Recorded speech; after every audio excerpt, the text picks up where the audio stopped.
Madame la Présidente, ministre, collègues, nous nous approchons de la fin de la discussion sur cet article 1, discussion qui malheureusement n'a pas permis de faire évoluer le contenu de l'article, puisque systématiquement la minorité présidentielle a refusé toutes les propositions d'amendement.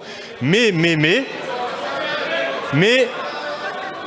j'allais aborder un point positif de cette discussion. Si elle n'a pas fait évoluer l'article, elle a au moins permis une clarification politique. Et une clarification politique sur un sujet majeur qui est la question de la répartition de la valeur ajoutée. Et quand je dis sujet majeur, c'est même un sujet historique, puisque ça fait 2 siècles dans ce pays, depuis la révolution industrielle, que se pose la question de comment est répartie la valeur ajoutée dans l'entreprise. Ça fait 2 siècles qu'il y a 2 camps qui s'affrontent. Un camp qui nous explique que le système économique, il est porteur en lui-même de précarité et que cette précarité, elle doit s'imposer aux femmes et aux hommes qui travaillent.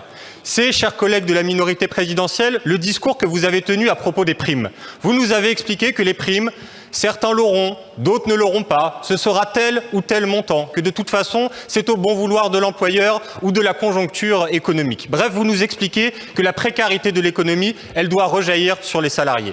Eh bien, vous auriez compris, dans cette discussion, qu'en face de vous, vous avez les tenants d'un autre camp. Ceux qui pensent que le système économique doit être au contraire mis au service des femmes et des hommes, notamment pour une chose, pour apporter de la sécurité, pour apporter de la visibilité, puisque nous avons besoin de ça pour construire nos vies.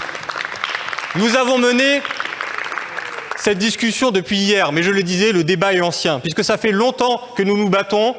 Il y a 2 siècles, c'était pour dire du paiement à la tâche, il faut passer au paiement à la journée, puis à la semaine, au mois. Et puis il faut des contrats, et puis il faut des minimums de salaire par convention ou par la loi, et puis il faut un code du travail, et puis il faut une protection sociale. C'est toute cette bataille que nous avons menée face au système économique, encore une fois, pour apporter de la sécurité dans la vie des gens. Alors ça, vous ne voulez pas l'entendre. Vous avez choisi votre camp dans ce débat politique, mais que les choses soient au moins absolument claires, et tout le monde l'aura compris après cette discussion. Vous êtes dans le camp de la précarité et des primes, nous sommes dans le camp des salaires.